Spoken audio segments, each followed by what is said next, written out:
Hey y'all, and welcome back to Above It All. And I'm just gonna give y'all a quick little warning. I'm gonna get angry in this video. I'm gonna get hella mad. And if you didn't see my other video talking about this subject a few weeks ago when this happened, I think actually I may have made two videos. One on the initial incident and then one when Trump did that whole meme thing. Go watch those if you want to see context if you're not fully familiar. But if you are familiar enough, then, obviously keep watching this one. The guy, Mark Gugino, I don't know how to pronounce their name. Martin. Did I say Mark? I don't know. I haven't had my coffee today, so bear with me. The guy who got pushed down by the cop and was bleeding out of his ear on the pavement at the scene where 24 hours prior, these officers were kneeling in support of the protests. And he can't walk. We always talk about, oh, the cops murdered someone else. The cops murdered someone else. We don't spend enough time talking about when the cops don't murder someone, but they just permanently disable them or maim them. There have been journalists shot in the eyeball, rubber bullets. They're blind. They're just blind because of cops. And so, the statistic, I have people in my comments saying, oh, well, cops only kill 1,000 people a year. That's not bad when you consider millions of interactions. Okay. But how many people a year are they blinding permanently? How many people a year are they forcing to be unable to walk for the rest of their lives? Is that a statistic that's counted? I'm not sure. Anyway, so this shit is just I'm just going to read this article here. And holy shit. Martin Gugino, the 75-year-old protester who was pushed by two Buffalo, New York police officers earlier this month, has a fractured skull and is not able to walk, his lawyer said in a statement provided to CNN on Monday. I am not at liberty to elaborate at this time other than to confirm that his skull was fractured, Gugino's attorney, Kelly Zarcone, said. While he is not able to walk yet, we were able to have a short conversation before he became too tired. He is appreciative of all the concern about him, but he is still focused on the issues rather than himself. The thing is, Martin, you are the issue now. You have been elevated to the point where the President of the United States is calling you an ANTIFA provocateur. The President of the United States, not some dumbass on 4chan, the President of the United States is spinning conspiracy theories about you on Twitter. You are the issue, Martin. And the thing about him is that he seems like a really nice guy. When I first covered this story, I saw that he was a long-time peace activist. And basically anti-war, that kind of stuff. And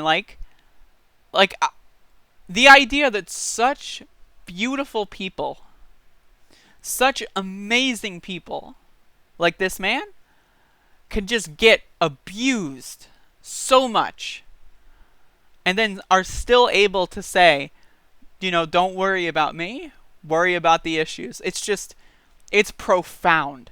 And again, this guy is a literal hero. And this, again, it's just I can't imagine being in that situation and then trying not to, make it about me in some way. And that's not to say that, if I were in this situation and I've been abused by cops, I try to tell my story because I think it's worth knowing that cops are abusive brown shirts.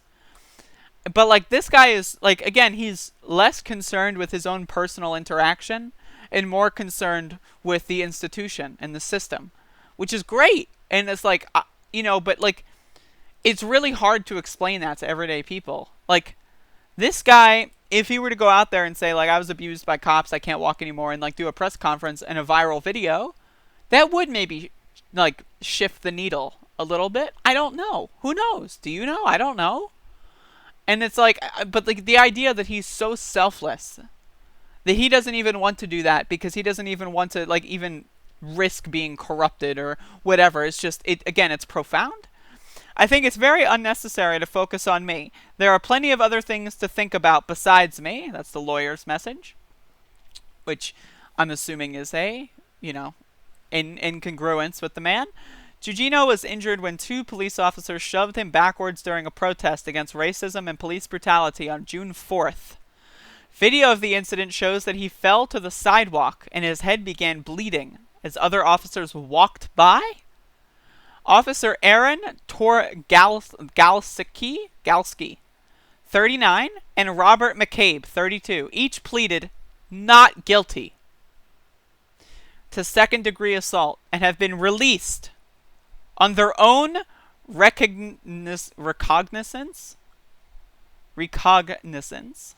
I've never pronounced that word before. I've only heard it spoken. See, you learn new things every day. This is why you should read the news, folks. Without bail. Based on the initial video, police issued a statement that said Gugino tripped and fell. Again, cops always lie. That's not even second nature. It's first nature.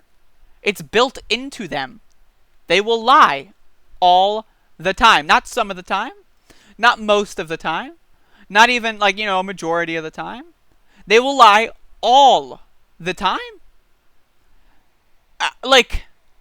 With video evidence, and they still lie. It's just unbelievable. Buffalo Police spokesman Mike DeGeorge told CNN, police later amended that statement and suspended the officers without pay and opened an investigation. What they don't mention in this article is the entire emergency response team resigned their post in solidarity. Now, they're still cops, which is important to understand, but they resigned their special classification of cop in solidarity with these 2 wannabe LARPing fucking murderers. Unbelievable. Gugino became the focus of a conspiracy theory pushed by One American News Network and President Donald Trump that suggested the 75-year-old was an Antifa provocateur and that his serious injury could be a setup. Again, mind-numbing. I literally, I can't fucking get how people can be out there and say, oh, the cops are the good guys. And I know I'm about to go into the spiel again. I get it. But when you look at this shit, an old man pushed to the ground, nearly murdered.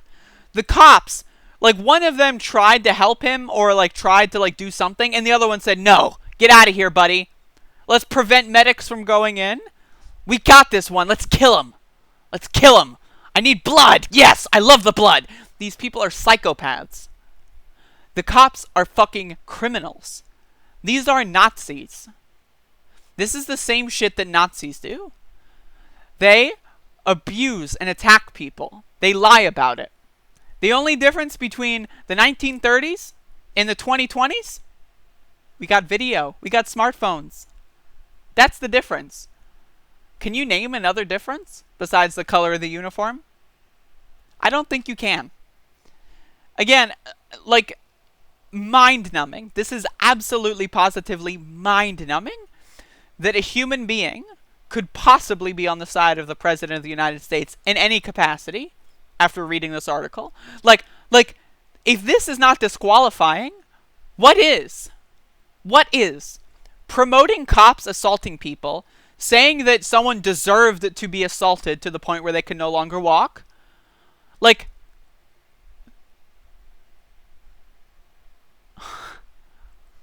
is wrong with you people? And I'm not even joking. I get it. You formed this identity around Trump, and I get it. You base your entire life around him, but come on, man. Get a hobby. Read a few books, play some video games, watch a movie. What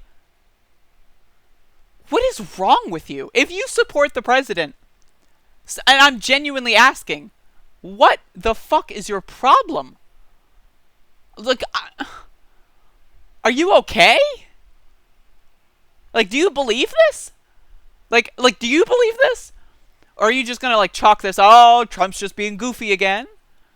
Are you kidding me? Unfucking believable. I just can't with these fucking fuckers. I'm just gonna turn the video off. I'll see you again later.